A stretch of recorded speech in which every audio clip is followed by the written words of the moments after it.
Hello friends, সকলকে রত্নাস কিচেনে welcome. আজকে বানাবো একটা ব্রেকফাস্ট রেসিপি। আমার রুটি করা ছিল, সকালবেলায় রুটি করেছিলাম। রুটি রয়েছে, এটা পুরোপুরি শেখা না। নিয়েছি গার্লিক চিলি সস, নিয়েছি চিলি ফ্লেক্স, নিয়েছি ব্ল্যাক পেপার, নিয়েছি ডিম গ্রেট করা, আর নিয়েছি দুটো দেড়খানা স্লাইস চিজের স্লাইস, আর নেবো সামান্য একটু নুন। আর ভাজবার জন্য নিয়েছি বাটার, সামান্য একটু নুন নিয়েছি, কারণ চিজের মধ্যে নুন অবশ্যই থাকে।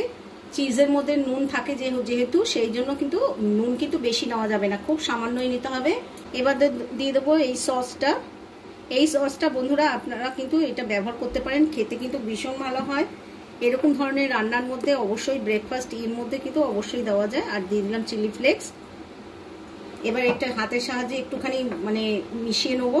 ডিমটাকে নিয়ে রুটির মধ্যে এরকম দিয়ে দিলাম, একদম সব মিশিয়ে নিয়েছি, চারিদিকে ছড়িয়ে দেবো।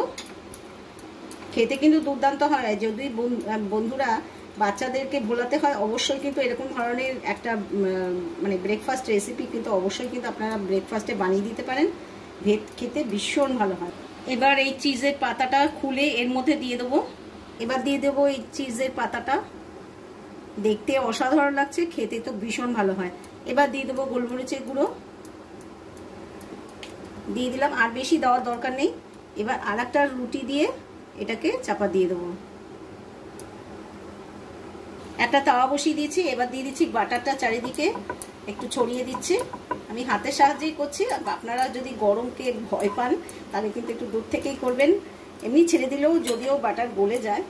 এবার এই যে পুর ভরা যে রুটিটা এর মধ্যে ছেড়ে দিচ্ছি, আর ওপর দিয়ে আরেকটু বাটার মাখিয়ে দেবো, আর আঁচটাকে একদম কম করে দেবো। কমিয়ে দিয়ে একটা ঢাকনা দিয়ে ঢেকে দেবো, তারপরে ঢাকনা খুলে 2 মিনিট জাস্ট রেখে দেবো, তারপরে ঢাকনা খুলে দেবো।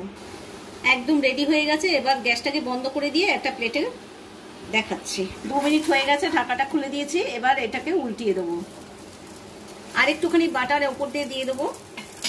খেতেও কিন্তু ভীষণ ভালো হয়। অবশ্যই কিন্তু আপনারা একবার ট্রাই করে দেখবেন।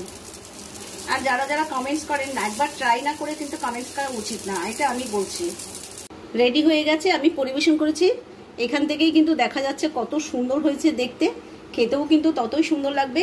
আশা করি এটা আপনারা বানাবেন। আর যদি ভালো লাগে রেসিপিটা লাইক দিয়ে দেবেন, শেয়ার করে দেবেন বন্ধু বান্ধব আত্মীয় স্বজনের সঙ্গে। আর যারা সাবস্ক্রাইব করছেন না, প্লিজ প্লিজ সাবস্ক্রাইব করে আমার পাশে থাকবেন, এটাই আমার অনুরোধ। ভালো থাকবেন, সুস্থ থাকবেন, বাই।